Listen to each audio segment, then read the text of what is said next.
If someone handed you a block of stone, let's say it's a block of true jade, also called nephrite, and they asked you to carve it with a piece of sandpaper into the shape of a square tube that has a circular, hollow inner perimeter, how long do you think it would take to carve it? Hi, I'm Courtney, and today we are going to talk about an ancient Chinese jade tubular object called a cong from the Seattle Asian Art Museum that probably took a year or more to carve. The Seattle cong is quite small, measuring 2 3/8 by 3 inches. It was likely made in Neolithic China around 2500 BCE, around 4,500 years ago. In Neolithic China, there were cultures that produced jade, a tedious and hard material to carve because artisans used quartz sand, which is like using a piece of sandpaper to carve a chunk of stone. This one was probably made by Liangzhu culture artisans. Liangzhu culture was one of the major jade-producing cultures located on the east coast in China, not too far from the modern-day city of Shanghai.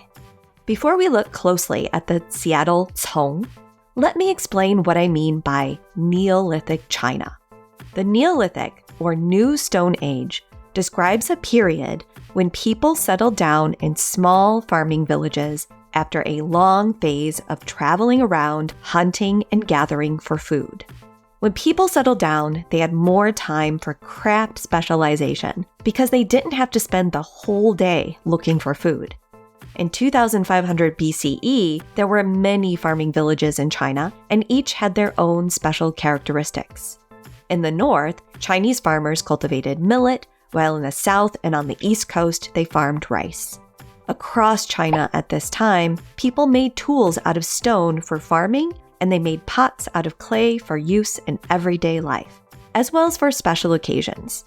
Some wealthier Neolithic communities, like those discovered at Liangzhu culture sites along East Coast China, also made jade objects, like the cong found in the Seattle Asian Art Museum.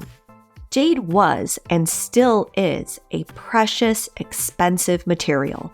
Just think how hard it was to shape this jade cong, hollowing out its center into a perfect circular tube and adding 4 corners to the outer perimeter.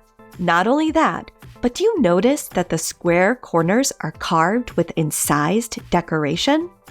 We don't know what type of tool they used to make these designs, but if you look closely, each corner looks like it is composed of 2 pairs of faces, one stacked on top of the other. Each face has a pair of round eyes and a long rectangular mouth. Above each pair of eyes, there are 3 horizontal bands. The top and bottom band have thin, incised lines, while the middle one is plain. Is this strange face an animal? A human? Unfortunately, we can't be sure because the Liangzhu people did not leave any writing behind to tell us the meaning of these faces. However, what we do know is that when China transitioned to the Bronze Age, that is, the next phase after the Neolithic, when they started building cities and making objects out of metal, mask-like faces like these were commonly used in bronze art. In later bronze art, the masks seem to represent a mythological animal, but we don't know their exact meaning to the people who used them as decoration on their bronzes. The Seattle cong is a cream color with white marbling and splashes of bright orange. True jade comes in a variety of colors and can be either translucent or opaque, meaning you can't see through it. The Seattle cong is opaque, but it may have originally been a translucent green jade.